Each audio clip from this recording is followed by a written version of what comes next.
Olá, olá, olá, olá, meus amores, sejam bem-vindos a mais uma aula da gente. Hoje o nosso tema é espermatogênese, que está dentro desse assunto, gametogênese. Falaremos agora da formação dos gametas masculinos nos animais e vamos abordar essa temática dentro da espécie humana, falando dos espermatozoides masculinos mesmo. Vamos nessa? Olha só, essa aqui são as etapas básicas da formação de um espermatozoide. Então eu tenho aqui a fase proliferativa, que lá nos testículos, células especiais estão destinadas a dar origem aos espermatozoides. Estas células especiais são chamadas de espermatogônias.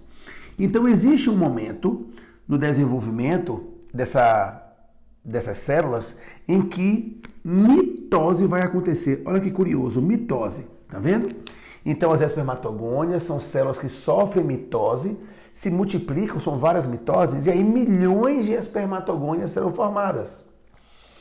Eu vou mostrar para você aqui o que vai acontecer com uma espermatogônia. E obviamente isso acontecerá com todas as milhões de espermatogônias que são formadas na fase proliferativa.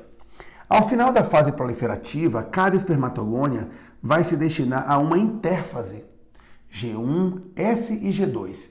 E como você deve se lembrar, na fase G1 da intérfase, a célula aumenta muito de tamanho. Então, nós enquadramos esse período numa etapa da espermatogênese que nós chamamos de fase ou etapa de crescimento, exatamente devido a essa G1.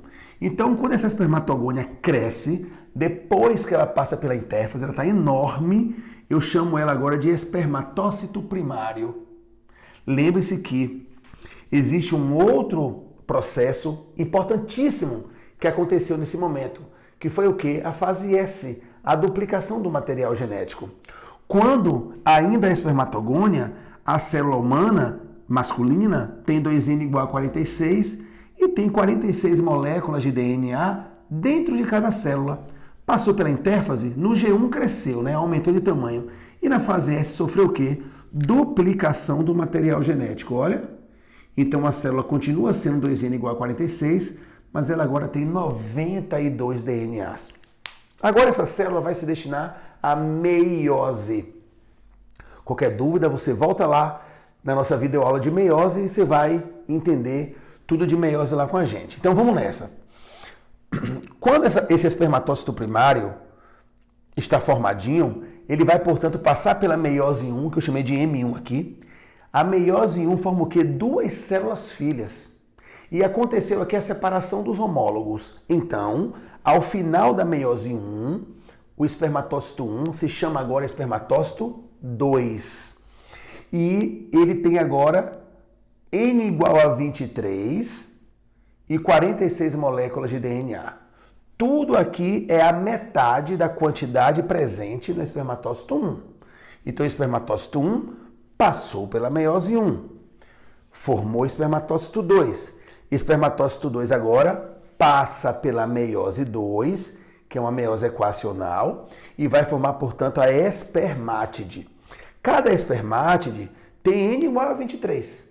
Você vê que o total do N não mudou, tá vendo? Porque a meiose 2 tem esse poder. Agora, o DNA eram 46 DNAs do espermatócito 2, virou 23 DNAs na espermátide, porque reduziu o total de DNA.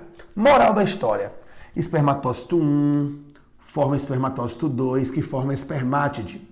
Essa sequência que compreende a meiose, que é meiose 1 e 2, que compreende a meiose, você chama de fase de maturação.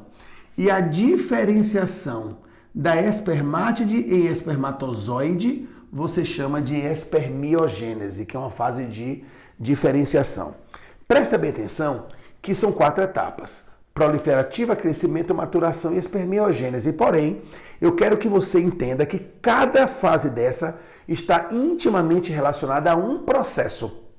Cada etapa é um processo. Vamos ver quais são? Vamos ver aqui. Proliferativa, mitoses, certo? Fase de crescimento, intérfase, G1, S, G2. Maturação, a meiose em si. E a espermiogênese, a diferenciação.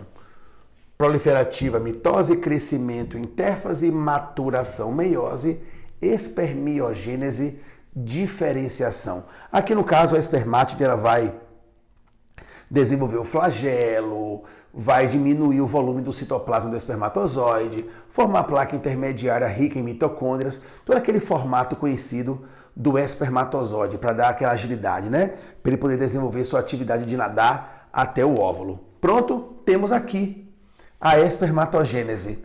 Um destaque da espermatogênese é que as células, ao se dividirem, se mantêm com um tamanho igual, né? Essa divisão meiótica na espermatogênese, ela é, portanto, igualitária no tamanho das células filhas. Então, em princípio, eu percebo que o espermatócito 2, ele é metade do tamanho do espermatócito 1. E uma espermátide é a metade do tamanho do espermatócito 2. Por isso, essa aparência bem igualitária no tamanhozinho das células. Tá bom? Espero que você tenha gostado, espero que você tenha entendido. Não se esqueça de dar um like neste vídeo, de se inscrever no canal do YouTube, de seguir a gente lá no Instagram, no perfil @professorlandes. É um prazer ter você com a gente aqui, tá bom? Um abraço, um beijo e segue a aula até o final, como sempre. Valeu!